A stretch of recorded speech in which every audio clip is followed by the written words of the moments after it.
On the podcast with us today is Vinney Chopra. Vinney, welcome to the podcast. Thank you. Thank you, Dan. It's always a pleasure to be with you, but it's awesome. Yes. Well, I know we're getting ready to dive into this deal, which is called Lakes at Renaissance Park, located in Austin, Texas. It's 308 units. You just closed it a few short weeks ago, or maybe not even 2 weeks ago, Yes. just a very short period of time ago. And this is that was actually your 29th syndication that you have put together. And so Yes. before we get started talking about this deal and even diving into kind of how and why you decided to go forward with this acquisition in the middle of COVID-19, tell us a little bit about yourself and your background and kind of where you are right now as far as the multifamily side of things. And then we'll dive into this project a little bit further. Thank you. Thank you, Dan. Thank you, everybody. I came from India, very humble beginnings. I grew up in six siblings in one bedroom apartment. I remember I used to look for 5 rupees, which is like 0.15 cents, of a dollar a month when my mom used to give me. And I would crave for Coke, a bottle of Coke back in India. And I used to only drink it 1 Coke a month. Well, those are the days. And I came here to USA with $7 in my pocket. And now we are able to do 34 syndications so far, because I did 5 more in the COVID along with this one, which we're going to talk today. Just to kind of, say that I'm an engineer, mechanical engineer, turned into a salesperson, a motivation consultant. I'm a broker and an investor and syndicator. We have very small number of investors, about 132 to 167. Now we have 221 who have given me so much money, millions of dollars. My daughter came into the office. She said, "Dad, you're going to believe it. So-and-so uncle gave us 3.9 million. So-and-so gave us 3.7 million. So-and-so gave us 3.6 million.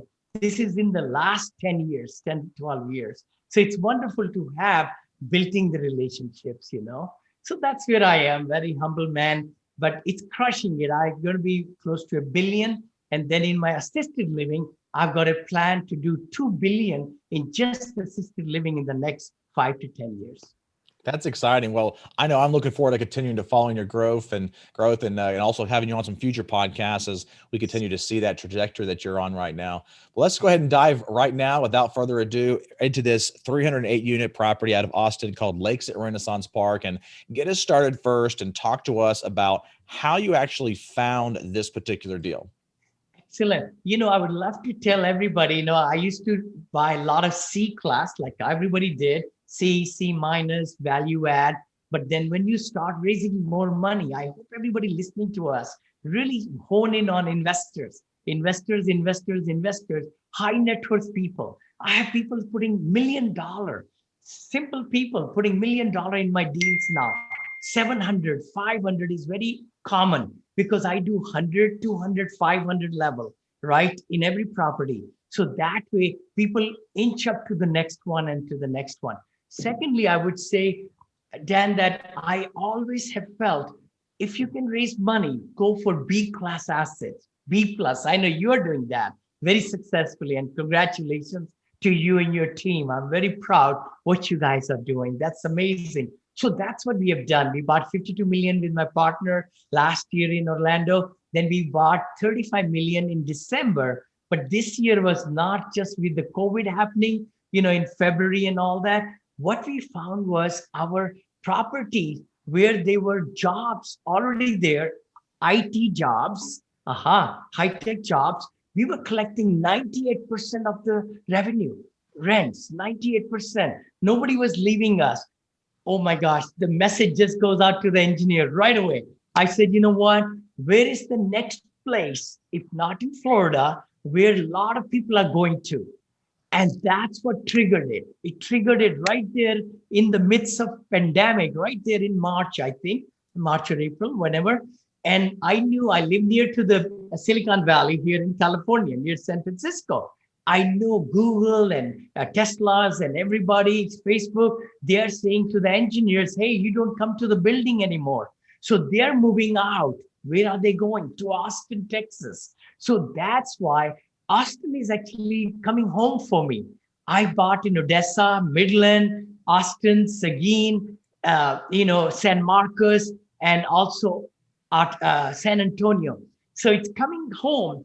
When I wanted to look for the property, guess what I looked for? On my this 10,000 contacts, I put Austin in there, all the brokers, and I came across several of them. I just got one message very nicely from me, copy pasted into that, and say that Vinny's back with a lot of money and we're going to be buying. So that's what it was. The gentleman who was listed on this property, which I purchased, he knew me from 9 years back, 9 years. So I hope everybody listens to this one. Never burn the bridges. You got to make it so easy for the brokers to do work with you. Don't really put them through the ringer and not give them feedback and things like that. He said, Vinny, you're not going to believe it. I remember you.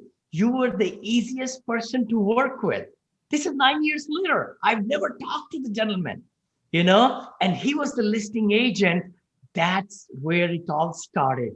And then I got him more involved with my team. We did underwriting. And then we said, you know what? We are ready to take on this. He says, Vinny, 16 other syndicators and big fund groups are after this asset. Literally, the one we bought. And we got in the best of final, best of the three, best of the two. And then we won it. We put about 750,000 hard on the day we signed the contract. Oh, that's the other big muscle you got to have. It means if I don't close, I lose that $750,000. But I take those big risks always. That's the name of the game, because I have always closed on every deal in the last 14 years from start to finish, from LOI to closing. The real secret is I get my loan blessed before the LOI. Hold on. I have the money already ready. I know I can raise 10, 12, 15 million, just like this, right? And then I have the banker, the lender, Northmart Capital, by the way, they've been giving us loans. They know my story, my partner's story. So it was nothing.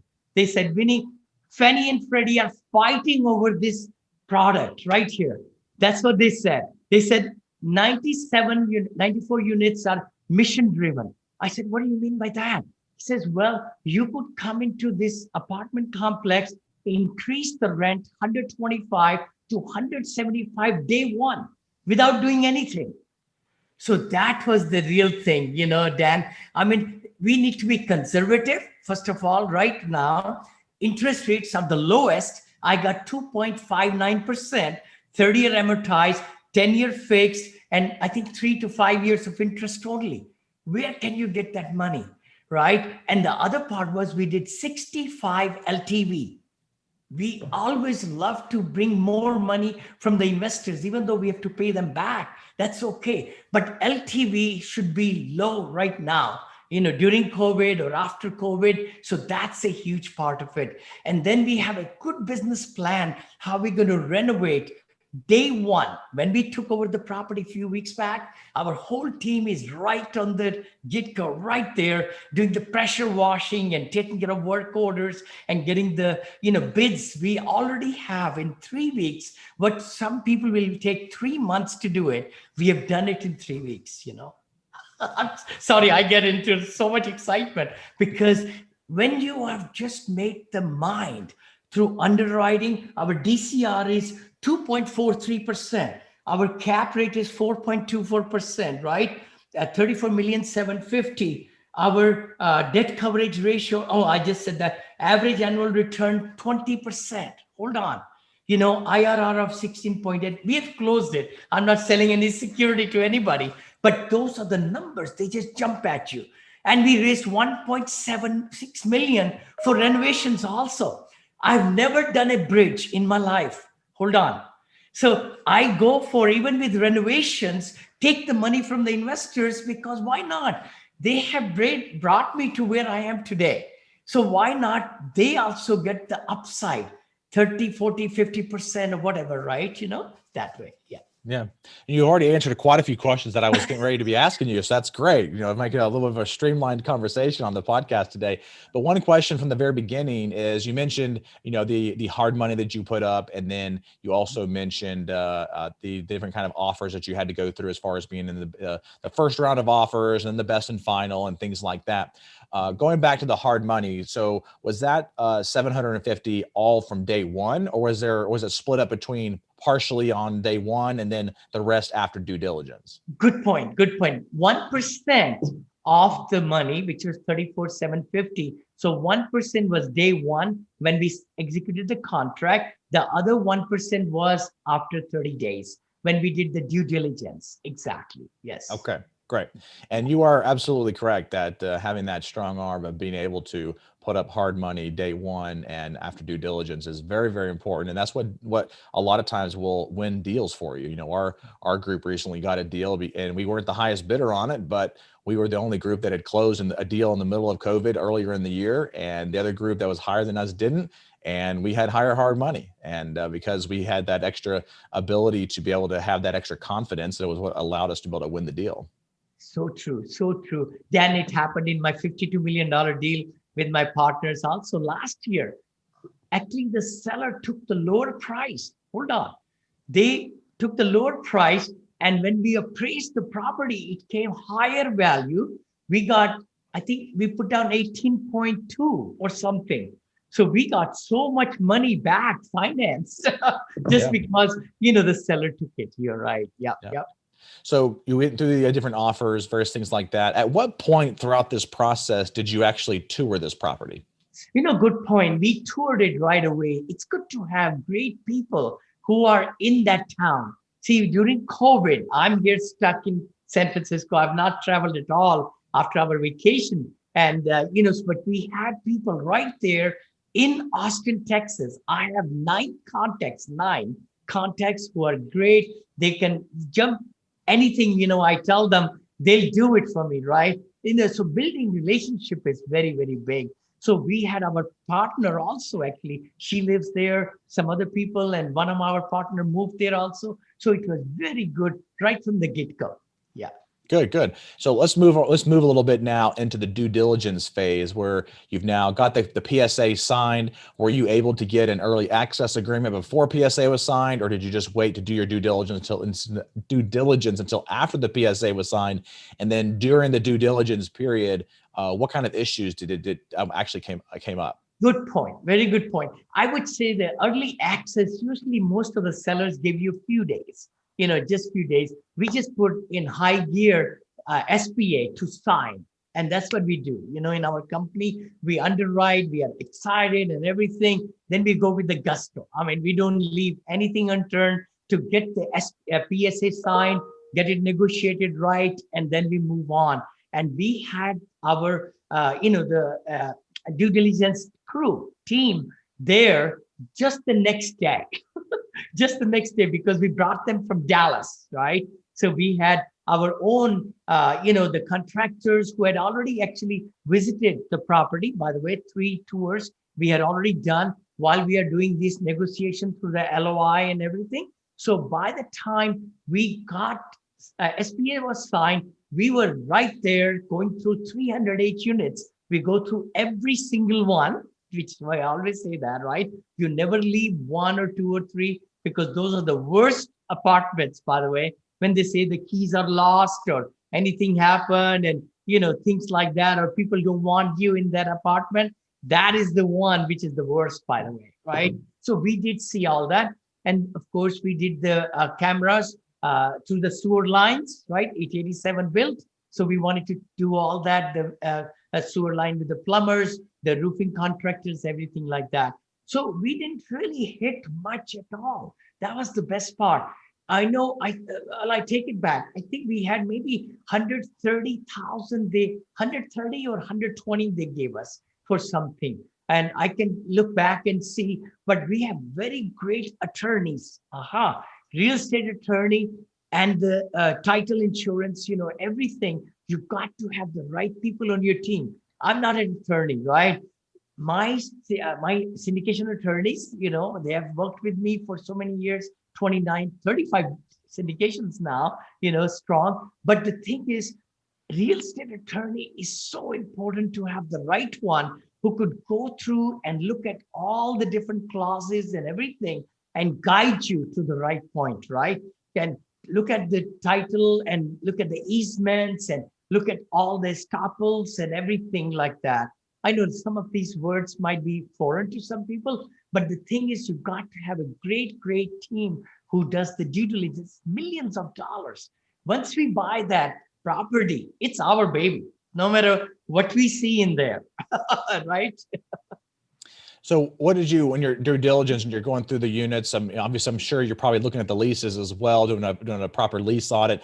What are you looking for in that lease audit when you're on site there? Good point. Very good point. Again, the thing is, I want to let everybody know it's very hard to really change the demographics. You do want to go and see what kind of people are there and everything. It's actually in the domain or near to the domain, which is very nice area of the Austin, which was great. There are a lot of apartments there. We knew that our rents are way lower because the property management company didn't do a good job. Sorry, I don't want them to listen to this one, but that's what happened. They really neglected and so forth. That's where people like you and I can come in and bring new breather.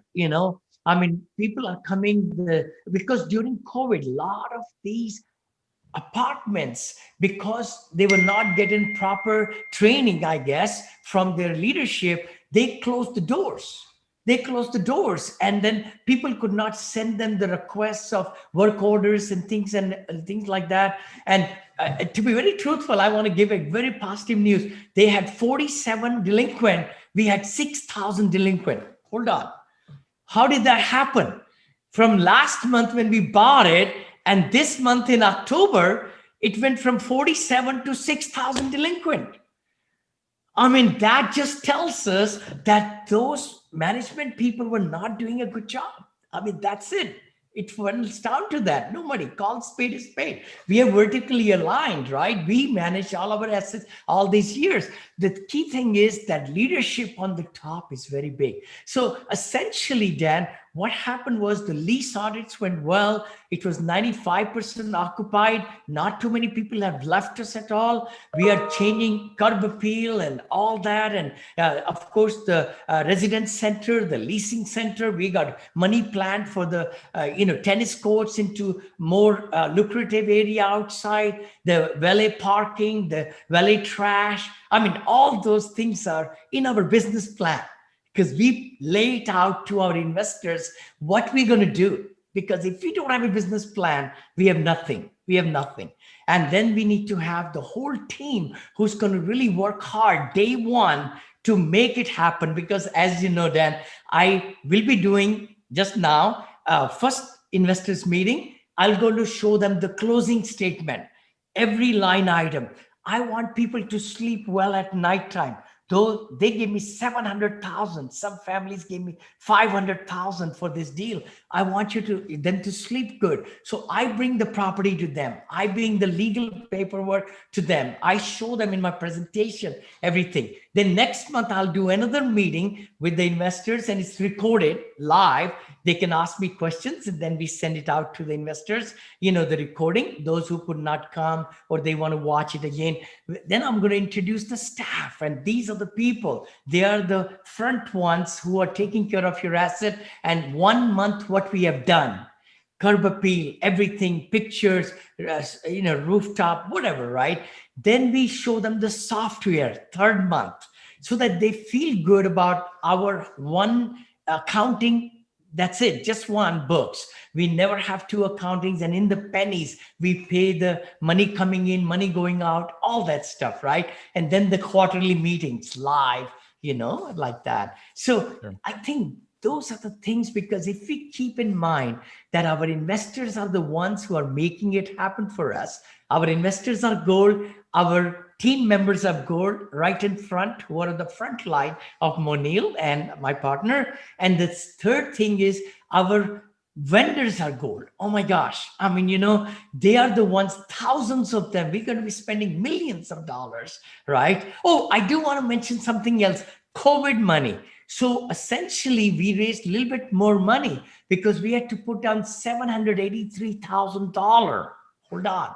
During COVID, we knew that starting right up front because North Mark, the executive vice president, who she's wonderful, she told us, Vinny, you got to be raising more money. Our partner, we knew that, we could raise, 16, 17 million. We took us 2 weeks, I think, to raise that money. And that was tremendous because everything went without a glitch. We closed on 56 day from start to finish. So I think we might have got a little distracted on the original question that I had earlier. I apologize. I was asking a little bit more about what's the specifics that you're looking for in a lease audit. Okay. In the lease audit, Dan, as everybody should see the validity of the lease. You got to see the real lease and compare that and show that, look at the rent roll that the seller provided, of course, with the deposits. That's a big thing, right? A lot of time there is a discrepancy in the deposits of the people who are living in the apartment and what's showing up on the rent manager. Many times they have not, updated them and things like that. You got to also see who is in the apartment, how many people are there, and where do they work, and when did they come in, the lease starting, lease ending dates, how much is of course, the conditions, who pays the RUBS, right? The utility bill back systems, all that. So essentially in the financial leasing, we can even write down where they work. We have a big, long, Excel worksheet, right? Which should be for everybody so that we can find out demographics and any kind of information from their lease, right? And then we tally up and make sure that if there are discrepancies, we can tell the broker so that the seller understands and they fix up the rent roll. Hold on, because you don't prorate it until the closing day. Right? So you have almost about 45 days, let's say, 60 days. If there are any discrepancies, they could fix it because you don't want to give them more credit for the deposit and things like that, right? Then the taxes and everything. But the biggest thing is to make sure the validity of the rent roll. It's so important because if the rent roll is not correct, then everything goes through into the trash. I mean, even the P&Ls are not as important for me, but the rent roll is. So from the rent roll perspective, and you're getting that demographic information, how do you use that in your decision-making process for an acquisition? Good point. Very good point. I would say, Dan, the thing is, it's the neighborhood. It's the market, right? So you do find out that these are the demographic of the IT people or working class people or things like that. But the biggest thing I'd like to tell everybody is that you cannot change the demographics in the due diligence phase, right? You find out about it, but many times I make decisions. The 29 properties I bought is because of the neighborhood, because of what's out there, and I buy the neighborhood first, then I buy the asset. Always. So I have closed on all 29 multifamily deals from, like I said, LOI to the closing because I'm in full steam. I never look back. Even if I find that I may need to get $100, $100,000, whatever, repair credit. But if the seller is that strong and the property's got the upside, I'll give up that 100,000. That's peanuts because it's going to make millions for the investors. Sure.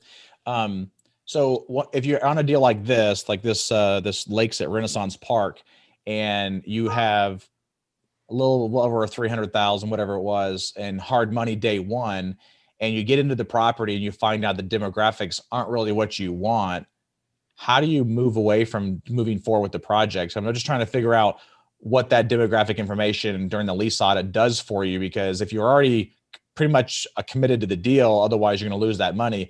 If you got into the due diligence phase, did this lease audit, and found that the demographics weren't really what you were expecting, how do you move forward from there? That's a good point, Dan. Again, I think the thing is when we bought $52 million deal, we gave $1 million down, by the way. I wired $500,000. My partner wired $500,000. That was 1 million on the day of signing, by the way, and the thing, and I think we did give some in the Princeton Park too, in Melbourne. See, the thing is, you've got to really do the due diligence before you get into this giving 700,000. You know what I mean? So when we went there, we interviewed some of the people. We knew the demographics when we went there to tour, and our people who live there, right, in Austin, they were able to drive by in the evening. I mean, this is not a gated community. Anybody can come in there, right? So we had already ascertained, is the word, right, that demographic will be fine because it's in the domain area. It's very close to Apple. It's very close to Tesla. We knew that the demographics will be strong. And then also we look at the occupancy trend. Occupancy trend.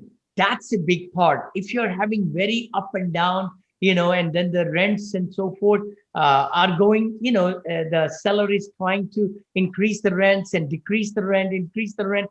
That tells you there are some uneven demographical challenges that the seller is having. So there are different ways. I did a whole study 1 hour with somebody. One of my students brought a very good deal in Tampa, Florida. He was so excited in the best of the best neighborhoods. And after 1 hour, we decided not to buy because from the P&L, we were able to look at the trends with the delinquency, concessions, and all those things, Well, we knew that the delinquency 47,000 was because of COVID, right? So we knew that. And we knew that if we are able to, what we found out was that the office was totally shut down, almost shut down, which cannot happen for 308 units. So not a lot, So the thing is, I would say my answer to your question would be, you got to do the homework beforehand when you're putting so much money at stake. We had already known through Freddie and Fannie and the market comparison of the rents. We had known the area was great, very close to the Apple factory and everything, and the growth that's happening in Austin, and all that, it pointed in the right direction up, that even if we have few bad elements, I say bad, everybody's got their own choice to live. But the thing is, with us now coming in, taking care of the repair orders and everything, only 6,000 from 47 to 6,000 delinquency tells us that the demographics is all right. They just needed to be given the TLC. We call it tender loving care. And that's what it's all about, to respect our residents so that they could feel good about that the management is not slumlords, right? Sure. You had mentioned earlier in the list of amenities something called valet parking. Can you elaborate on what you're doing with that? Oh, yeah. No, valet trash. Valet trash is what I meant, not the parking. Oh, okay. So you just nice, misspoke so on that I would one. like that. I was trying to figure out how you were doing that with the valet parking there. You mentioned no, that, so. no, we'll be doing like the covered parking, valet trash, smart home features, 104 units. We have already allocated money to really bring them with the, formicas and granite tops and everything, and all those good things, because we know for sure we could increase the rent by $250. We know certain residents are paying $400 differential. So the loss of lease is like amazing. This product, I believe, maybe we could interview again after 1 year or year and a half, is going to increase in value by $11 million. That's what it is, from 35 million to 11 more in just a year and a half. You had mentioned occupancy trends earlier on, and you alluded to the fact that in the T12, you can kind of look at the income and not really the expenses, but really kind of the income on the property to see what those really the kind of trailing 12 occupancy trends are. Is 12 months enough for you to really make a proper decision as to the actual trending of the occupancy, or are there other areas or other tools that you can use to be able to look at some of those trends in the occupancy on a property? That's a good point. I would say, 12 months can give you, even though the lender only goes for 3, as you know, right? When you have really done some good work and you're up, it's showing the trend going upward. It means the property, some things have happened where there is an increase in occupancy, increase in, the biggest thing I would say on the P&L, one should really look into concessions and look at it, how the trend is for the last 12 months. Look at if the concession is considered, every month is there, or it stops certain points. delinquency. Those are the two things which really I look at quite a bit. And then I look at the rents, also the fluctuations, and then look at the other income. Other income can tell you so much about the product. How many applications are there? How many legal evictions are there? All through those line items, circle, circle, circle, circle, circle, you could come across, you say, you know what? I know what this asset has gone through. Literally, you could write a book on it. You could write the story. So that's what I look for. You mentioned me, Dan, like 2, 3 years. Yes, I would love to have, but a lot of times, how it is. Some of the, people hide, the second year, third year, or the previous year. Some of them who have run the properties nicely and buy the software and everything. Like in my case, I'm selling my properties, right? I can give you 7 years of whatever you want. I got it. I have nothing to hide, right? So that's the name of the game, right? The true you are, then you will be able to really help the buyers and sell your story and feel good about it. So let's move a little bit into some operating reserve discussion, because I know you just mentioned earlier on having to raise additional 700,000 or so for the COVID reserve, which the lenders are now just calling a debt service reserve because they're trying to get rid of the word COVID so they can hold on to your money for many, many years or whatever, even though they say they're going to give it back within 6 to 12 months or whatever, if the DSCR stays, within line. But over and above, not even talking about that COVID reserve or the debt service reserve, if you will, but talking about an actual operating reserve on the property, what kind of operating reserves do you try to have on a property so that you can mitigate any type of, capital call with your investors? That's so great, Dan. I've never done a capital call in my 14 years and never will, because we are so strong. I just give cash, loan to the LLC, short-term loan at zero interest. I've been doing it all the time. But the thing is, you're right. I think with the COVID happening and also otherwise, everybody should really have good operational cash. As a matter of fact, when we get this money, prorated rents, like sometimes we have gotten 150, $200,000 at the closing statement, right? Prorated rents. We put that into right away into operating account and keep it there. We want to keep at least right now 6 months of the operating budget with the mortgage and interest and principal. Of course, ours is interest only. The taxes, and also insurance. So in our case, we collected, I would say about 1.9, 1.6 plus the 7. So almost like 2.3 million, 2.3 million. Look at that. Now, some people might look at it, say, oh my God, you got so much money. Are they getting any interest on it? Hold on. The key thing is, are you closing on the deal or not? That's where it all boils down to. And again, every single investor of ours, will get the full benefit of the upside and, and also, the cash flows that we promised and everything. We did pay pretty good. I think we are using only, from what I saw, the numbers, I think only first year, and we told our investors already, 153,000 is only coming from the operating budget to pay our, the preferred rate, right? Because we only do one rate. We do 7% at 100 and 8% at 200 and 9% at 500. But we don't do like no upside or things like that. We have not done it. And I just feel like, these investors have hard-earned money invested with me. They've been playing ball with me. I've given them tremendous returns. So why not they get the upside, Yeah. So let's break that down for just a minute. So you're talking about the preferred return based on the level of investment, right? So you might have 3 classes of shares. Like Class A is going to be a minimum $100,000 investment, and the investor would get a 7% preferred return. And then in a Class B investment or Class B share, it's a $200,000 minimum, but they're going to get an 8% preferred. And then if they put in 500,000 or more in a Class C share, then they're going to get, you said 9% or 10%? Yes. 9%. You bet. 9%. You bet, for 5 to 7 years. And then the upside, right? And then we put an IRR of 13 or 15, just like everybody does, right? So we give 80-20 because in the COVID, as you're raising more money, you want the cash and cash to work for you. So 80% goes to the investors and to the preferred rate. And then after that, we do 50-50. So we go to 15% IRR and then we go 50-50. So we keep our money, our payouts towards the end, like many of the syndicators do. And do you do a cumulative or a non-cumulative preferred return? We do cumulative. We do cumulative because the thing is, you got to see that if you are not able to pay the 7%, you got to, defer it. We call it defer, right?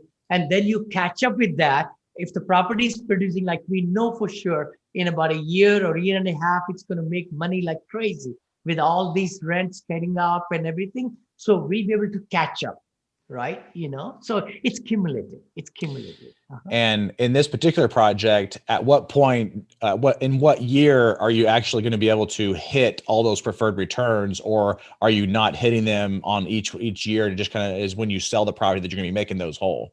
Good point. Very good point. Actually, we brought it up to our loan, the Freddie and Fannie, and they have written in the contract that they will give us the supplemental loan at a very, very low. I think there is some kind of numbers.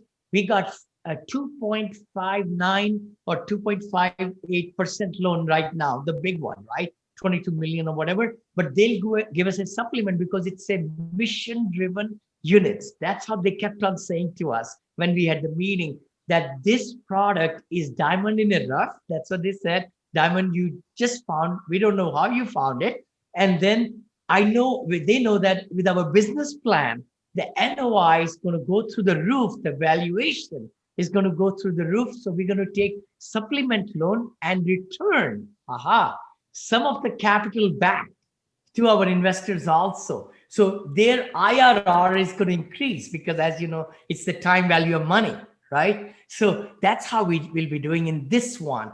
Usually we do it, as you know, 15% IRR or like that. You don't hit it during, by giving just the cash flow. You have to have a waterfall, refinance or a sale to really hit that number, right? Sure.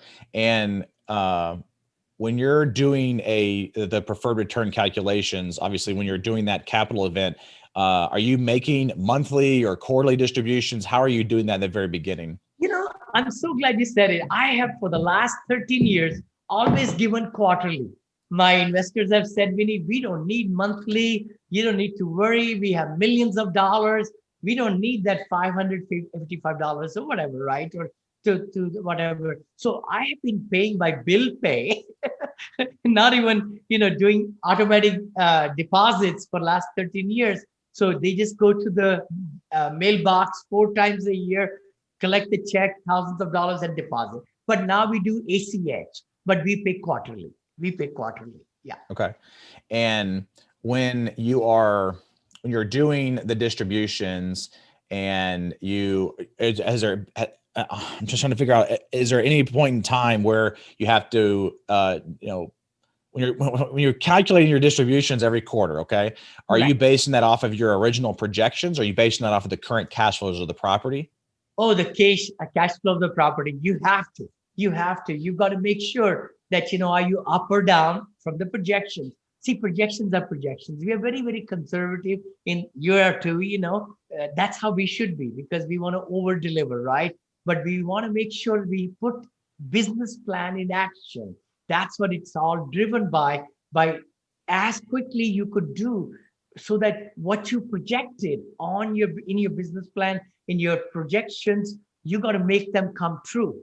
That's why we work very hard in our organization on every asset, whether we are managing ourselves or now we are managing through a company there in Austin, so that we could really make sure that we are managing the managers. And then we have also construction GC as our team member, as a principal, which is exciting to have all those great minds together, So essentially we go by the actual. We have to. Yeah. And so in your original underwriting with the projections that you have, are you calculating and expecting that refinance, or is the refinance kind of on top of what your current projections are? On top of, because we just did everything as if we're going to carry this for 5 to 7 years. We just didn't want to paint a picture to the investors, because if we put a refinance in there, IRR goes through the roof, as you know that, right? We just don't want to say that. So I think in about a year and a half or so, we're going to have the valuation and everything. Then in the quarterly meeting, we're going to bring it out to the investors. We always make those big decisions by taking 70%, agreement, right? Vote. And then I'm sure investors, they like us so much. They will say, Vinney, whatever you say, and my partner, same thing, because we have never done anything against that, right? So that way. So we did not show that in the package. We never did calculations that would have just skewed the numbers quite a bit. Sure. And I agree with that as well. What other assets do you have in the Austin market? Austin market, you're not going to believe it. This is the first one. I'm going to buy 3 more. If anybody's got some great assets, they want to sell me, I got $50 million right now, then I can invest right there in Austin, 50 million. And 3 assets minimum in 2021, and starting 6 to 8 of my senior living build-ups, and then buying 6, which I've already built up with my partner, buying the stabilized multifamily assisted living, which is the biggest money maker. I'm sorry, I'm recording it. But the thing is, assisted living stabilized makes 3 times the profit than the regular apartments. Hold on, what I just said. So people are missing the big boat. I don't want you to be my competitors, but that's okay, because there is such a big shortage for the next 40 years. Nobody can catch up with the demand. Our 83 to 85 years to 100 years of age, it's going to be 27 million people in this country. And it's not a need or a want, it's required. If somebody slips and falls, or somebody lost their loved one at the age of 82, the deterioration happens in their lifestyle, right, Dan? So that's where I'm heading. And hospitality, that's my third company, which is my partners are multi-millionaires. We bought one for $6 million in December, and it's worth 8.7 million in Texas. And we're going to buy 7 portfolio. We are looking at 7 beautiful portfolio right now, and the receivership. So a lot of people are really liking in my team and in my investors also. They want to invest with me in hospitality also, because with recession comes opportunities. That's what one needs to think about. Don't always look at all the negative. If negative is there, those who will be looking at the opportunities will come out ahead. So talking about the returns again for the assisted living, like you said earlier. Yes. So a traditional multifamily, if you put in 100,000, you're going to get 200,000 out when you sell the asset, or during full cycle, if you will, on a 5-year hold. So what you're saying is if you put in 100,000, you're going to get 400,000 out whenever you're at the end of that 5-year period. 5 to 7 years, definitely. Wow. The exciting part is, let me kind of share again. I want kind of talking. I'm speaking out loud. Big one. My book is coming out. The key thing is, Dan, that we are renting our apartments to working class.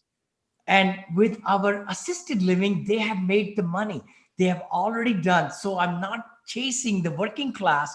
The recession does not affect my business in assisted living at all. The good part is that our residents who come into our assisted living, they show 3 years of rent. Our average tenure of our, respected seniors, because our goal is to spoil the generation that spoiled us with the movie theaters, with spas and the salons, and then 5-star dining in our multifamily residence, 7 acres of land, 1 story with courtyards and putting greens and waterfall functions and all those. That's what we built. And we're going to go all across the nation. But the exciting part is that we have 0 maintenance. We have 0 different maintenance. We have 0 turnover. 0 delinquency.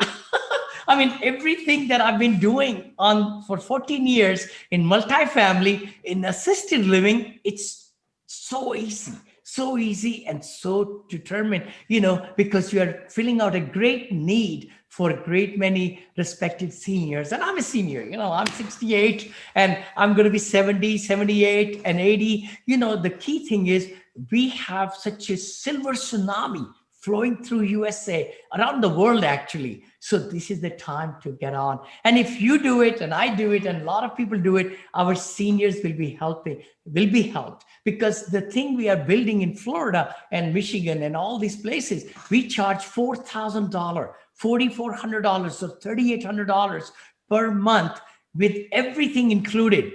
Where my friends tell me in San Francisco, in the Bay Area where I live, people will pay $12,000 a month to live in the same facility that I'm building over there with my partners, So when these people die, you don't have turnover?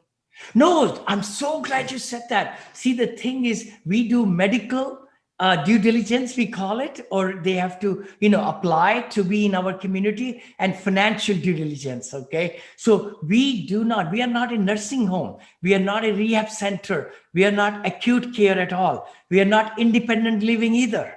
So we are right in the middle, assisted and memory care. So what happens in the same building, 88 units or 92 units, that's the maximum we go. We never go 300, 400. We never go elevators. We never go 2-story, 4-story, never, ever. We will never build those, but we'll build in 5 to 7 to 9 acres of land for only 88 people, for only 88 residents. So essentially what happens is once they get really, really sick, right? Again, it's how good a care they are given. Our caregivers, for 88 residents, we have 60 caregivers and nurses and chefs and everybody in one facility, and we manage ourselves. Zero COVID, zero death in our facilities that we are managing and building. And we are 50% occupied the day we open. We get actually the REITs and the funds giving us LOIs while we are building it, because they like our product so much, But anyway, now we are going to be our own REIT. My partner Shahid and we are opening our own bank, our own REIT. We'll be buying every single one we'll be building. We will not be selling to anybody, but we're going to manage. We know what we put into it. We'll manage it, and then we'll keep it. Just change the investors after 3 years. From one, they can do 1031 into the next one and the next one and the next one to defer taxes, or they could, work with us in the stabilized, assisted living. Right. Sure.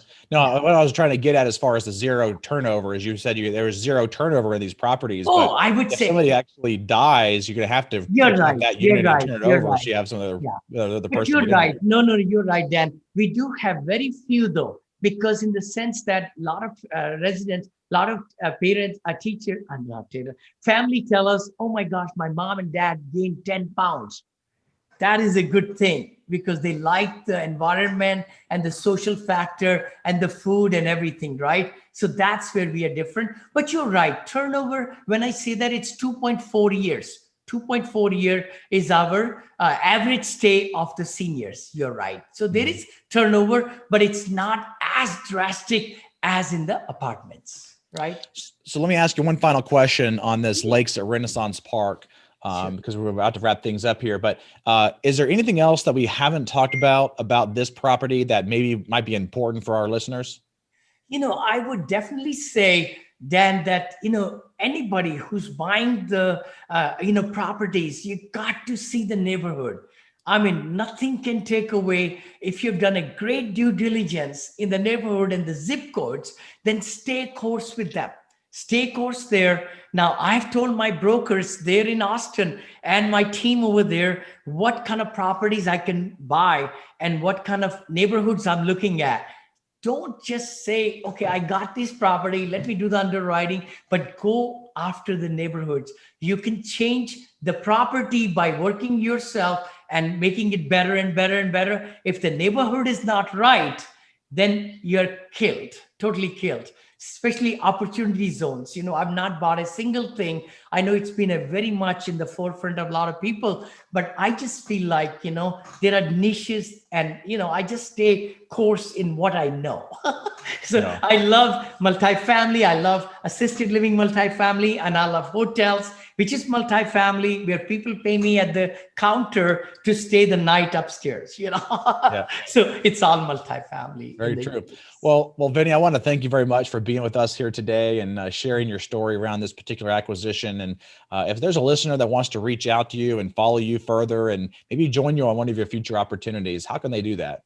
Surely, Dan, thank you so much again for your time today. And yeah, I'm all over the social media, as you know, VinneyChopra.com, V as in Victor, INNEY Chopra.com /invest/academy/mastermind, Instagram, Twitter, everywhere I am, LinkedIn. My books are on Amazon. My two books were the international top sellers. We got 365 positive reviews on my syndication book, and that is getting raving reviews. And I'm selling every day. I can't believe it. I just wrote it for myself, this book. But then my third book is coming, my fourth is coming, then fifth book is coming, Yeah. That's exciting. Well, again, I really appreciate you coming on and looking forward to continuing to follow you and also having you on some future episodes as you continue to close more deals. Thank you. Thank you. God bless you, Dan, and your team. I want to congratulate you what you're building. I know we were together a couple of weeks back, and, it's going to be exciting. I think we can rock the world. And if we can help enough people get what they want, we'll be satisfied. So it's the main thing is to find who are the investors who can really need our help through their retirement plans and everything. And also the customer is king. The residents are gold. And that's what it's all about. Awesome. Well, thank you so much, Vinny. Thank you. Thank you, Dan.